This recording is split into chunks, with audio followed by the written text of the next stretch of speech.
All right, I want to bring on today's guest now, Sean Emory. He is the founder and CIO of Avory and Company. Sean, good morning. Hey, good morning, guys.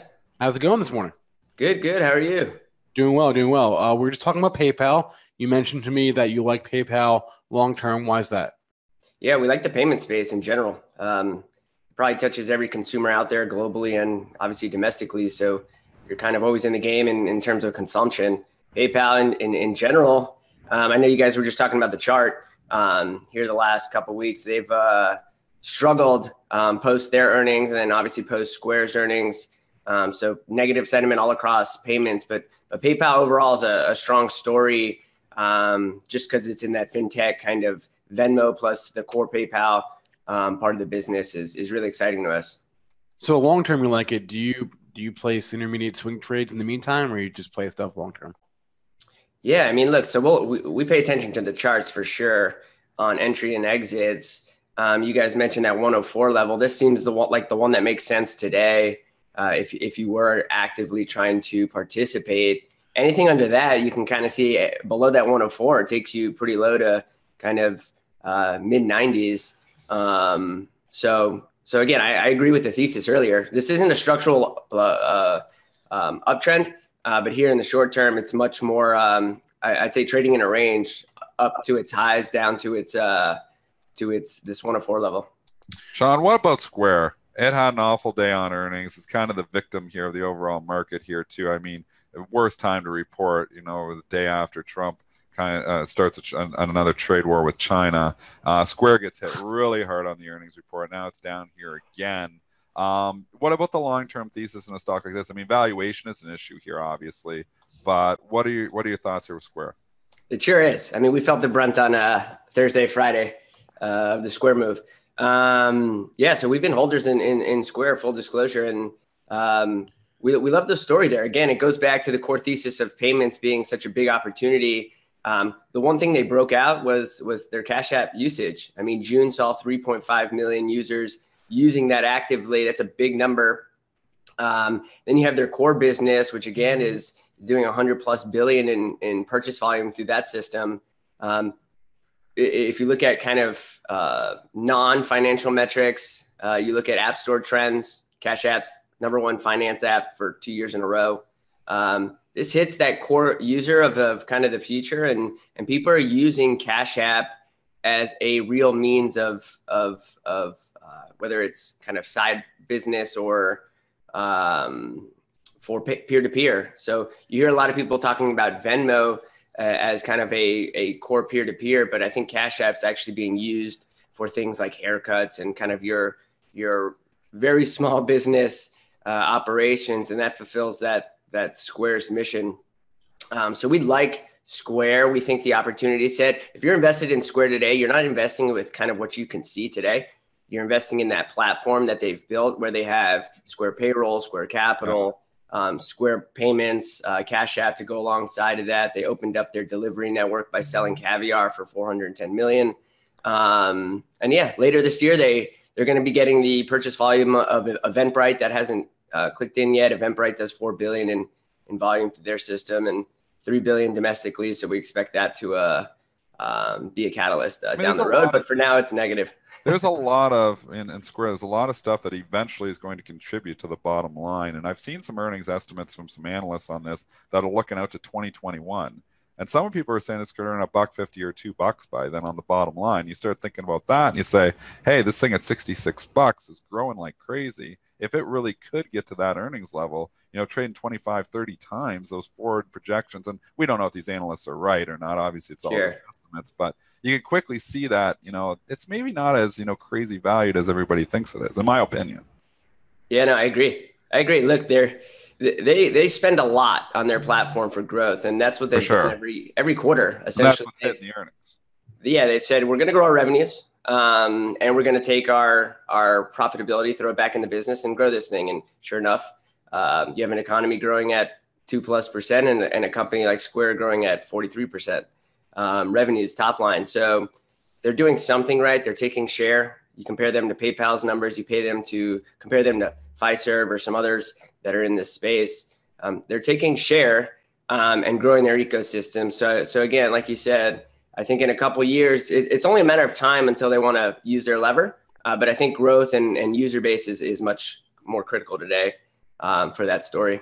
I mean, it's kind of like the Amazon model too. I mean, Amazon hasn't worried about the bottom line forever, and we've seen how, while they've performed doing that, obviously taking, just growing that top line, and that's kind of what Square is trying to do in the payment space, is it not? Yeah, for sure. I think, and the opportunity set again is massive. They have one core platform that they've expanded on and just continue to plow software into it. Right, it started with this little hardware piece, and then has turned that into essentially building software and using machine learning. I think it's a benefit that Jack Dorsey comes from Twitter, that he has used all of that kind of machine learning, data science training, using that in core of Twitter. And he's kind of brought that knowledge to Square for their Square Capital business, where they're underwriting businesses without even talking to them and in real time, and then generating that loan payment back through transactions. So each person that swipes the card is paying the loan back for that business. It's an interesting model. We're on the line with Sean Emory. He's a founder and CIO at Avory and Company. Joins us every few months to give us updates in the markets. But if you're going this heavy into the payment space, right, and you're talking about Square and you're talking about PayPal, and of course you got your old stalwarts, MasterCard and Visa. Where does Bitcoin fit in all this as far as the payments and the ease of transactions? And if you want to pass on that, you can too. It's something, though, that trading up in the market today. I mean, do you think about that and its effect and its role in the global payment system? Yeah, I mean, look, domestically, you don't really see it as a form of payment yet. I think that's key. And again, if you did want to play in that space, I'm going back to the old Square. The Cash App, you can buy and sell Bitcoin on there. So you can have some sort of wallet, if you will. That's a mechanism of kind of playing in the space as that space either grows or doesn't grow. But there, at least you have kind of a core business outside of Bitcoin itself. Again, Bitcoin is something that we've been following. I think we've all been following it, trying to better gauge, is it going to be a day-to-day use? Is it truly a store of value? And I think that's still up in question. Today's obviously a good reflector of money flowing there. Maybe it's because of the time or the hours that Bitcoin trades. But again, tonight I think or last night was a good evidence that potentially you're starting to see it as a means of safety. I don't know if the gold trade, the digital gold. I don't know exactly what you. But in a sense, from a core business standpoint, I think if you're trying to participate, there's a couple different avenues you can participate in, and Square's Cash App is one of those, outside of just owning Bitcoin itself. Sean, we were talking earlier about retail, their earnings, and retail earnings are coming up here. Any favorites you have in the space? Yeah. So this Wednesday, actually, Capri Holdings, Michael Kors, Jimmy Choo, Versace. That's the conglomerate now. Call it the LVMH of the United States, or trying to be. They report on Wednesday. So we're big holders of Capri. We believe in the story and the overall strategy they're putting together. They had their investor day like 2 months ago. We came away very, very impressed with what they're trying to build.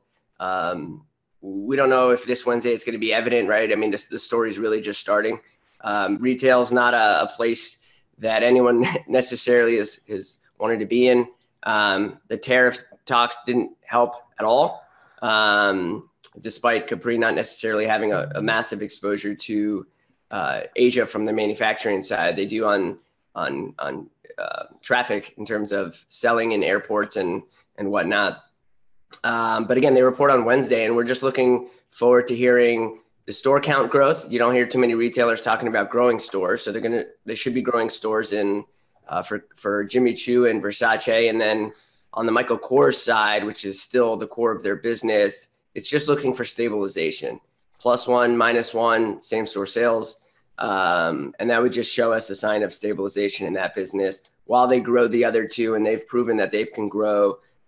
They took Michael Kors from 100 million to $5 billion in revenue over time. So I believe in John Idle, the CEO. He can build this. And right after his investor day, he put 20 million of his own capital, his personal capital, to work into the company. So I like the incentives that he has. At the same time, his execution background is impeccable. So.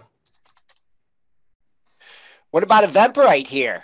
You mentioned that and its relationship with, I think it was Square moving forward. Eventbrite had its IPO. It looks like it was time to go. Gap down, tried to recover. Gap down, tried to recover again. That one ugly looking chart here, I'm almost starting to get bullish, Sean. Talk me out of it.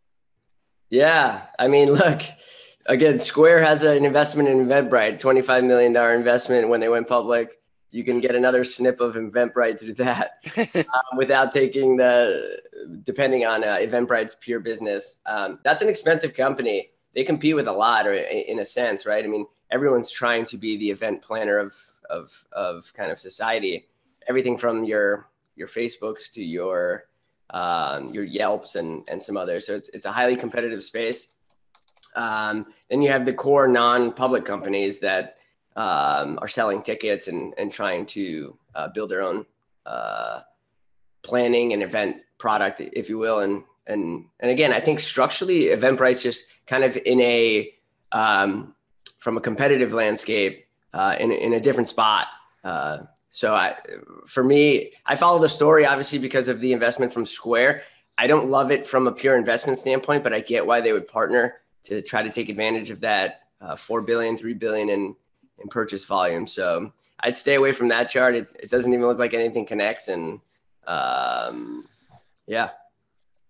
All right. Sean Emory is the founder and CIO of the Avory and Company. Sean, as always, thanks for the time and have a good one.